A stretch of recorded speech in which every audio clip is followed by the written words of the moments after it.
Tracking, alerting, protecting. This is WKYT This Morning. Now at 5 a.m., Lexington police investigating a home invasion this morning. We've got a live report on this crime alert. A tractor-trailer driver taken to the hospital this morning after driving it into a fence in Clark County. And we are learning some new details this morning about suspects involved in a Lexington bank robbery. These stories and breaking news as it happens coming up this morning on WKYT. Thanks so much for being in with us. I'm Rebecca Smith. Bill Bryant has the day off. And the weather, it looks like it's going to take a warmer turn as we proceed into the weekend. Micah Harris has a look. Yeah, and we're going to be looking at that warmer weather. It's not going to be warm, but it'll be warmer than what we're going to be dealing with for today. Today right there in the 30s. It's just not going to feel good. It's much like what you have felt yesterday. Here's WKYT.com. I want to show you this to get you updated. You can check this out 24 hours a day, 7 days a week. There on WKYT.com. 30s outside right now. You can check current temperatures. You can go through your 7-day forecast. And really, current radar, not looking too bad. There's your 24-hour planner. By the afternoon, in the mid to upper 30s. The clouds aren't moving all that much. But we'll start to break those up as we get toward late in the afternoon and off into the night and bring in that sunshine we've been waiting for. I'll go over the latest forecast coming up in a few minutes. All right, thanks so much, Micah. New this morning, we're tracking the investigation into a bizarre home invasion that Lexington police have been investigating overnight. It happened just before 11 last night at a home on Cross Keys Road. WKYT's Mark Barber is live from police headquarters with the latest on this crime alert. Good morning, Mark. Good morning, Rebecca. Police say 2 women stayed with that man in his apartment for about a week, and they may have made it possible for the robber to attack him. Now, police say that this robbery happened near Cross Keys Road and Alexandria Drive around 10:45 last night. We're told that the man who lives there let 2 women who he didn't know very well stay with him in his apartment. Well, he says last night he woke up and saw a man wearing a ski mask standing over him. Police say that the person wearing that mask was armed with a pool cue, and he hit the man in the face. Now, we're told that after the man attacked the person living there, he took off with his prescription pills, his cell phone, as well as the 2 women who were staying there. Now, police tell us that the man who was attacked was not seriously hurt. Investigators say they are searching for the 3 people who took off in a silver 4-door vehicle. Live in Lexington, Mark Barber, WKYT. All right, thanks so much, Mark. A tractor-trailer driver was taken to the hospital after crashing his semi into a fence. It happened around 3 this morning along Interstate 64 near Revillo Road. Winchester police say the driver told them he fell asleep, and that's when he went off the interstate and crashed into a barbed wire fence. The driver was hauling mulch, but none of it spilled out onto the road.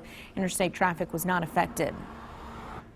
New this morning, we're learning some new details about a bank robbery that happened in Lexington last month. Police arrested and charged 51-year-old Kenneth Honikin and 24-year-old Amanda Eldridge with the crime.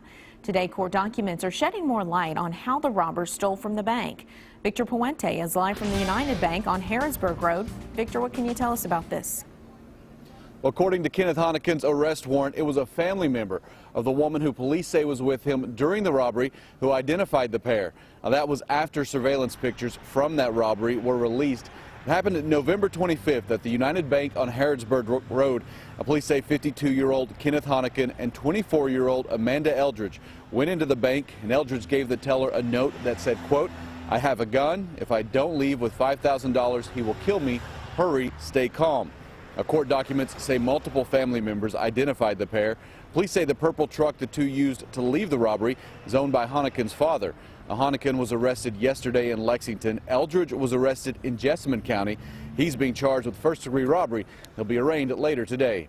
Live in Lexington, Victor Puente, WKYT.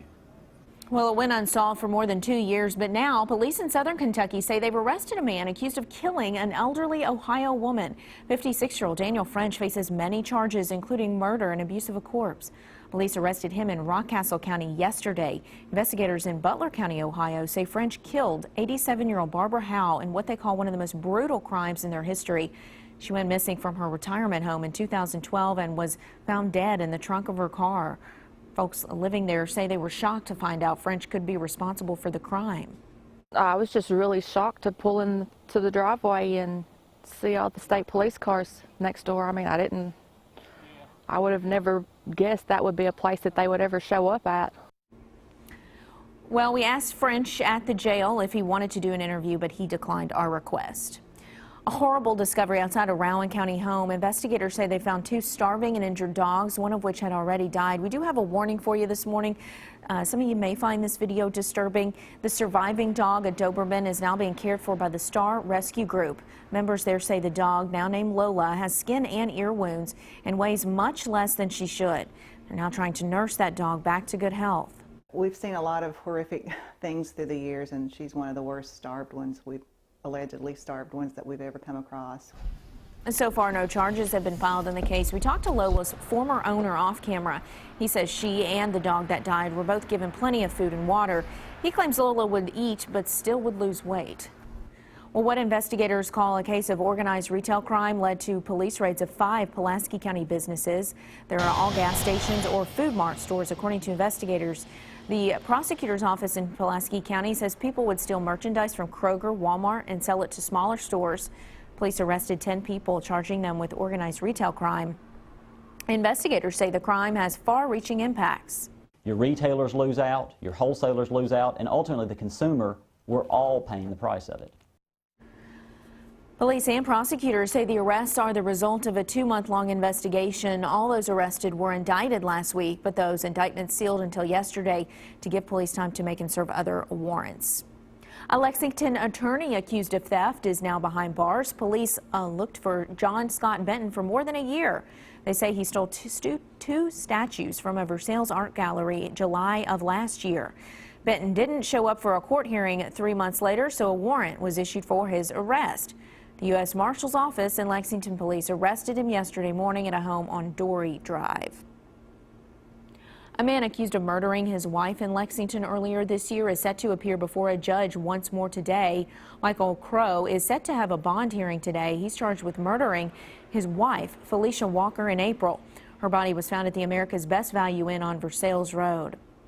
State tourism leaders have denied tax incentives for a proposed Noah's Ark theme park in Grant County. The State Tourism, Arts, and Heritage Cabinet said giving Ark Encounter the incentives would violate the separation of church and state. The cabinet says the project has turned from a tourist attraction into an outreach for the Christian ministry building it. The cabinet also said park developers were not honoring their pledge to not discriminate in hiring for the park.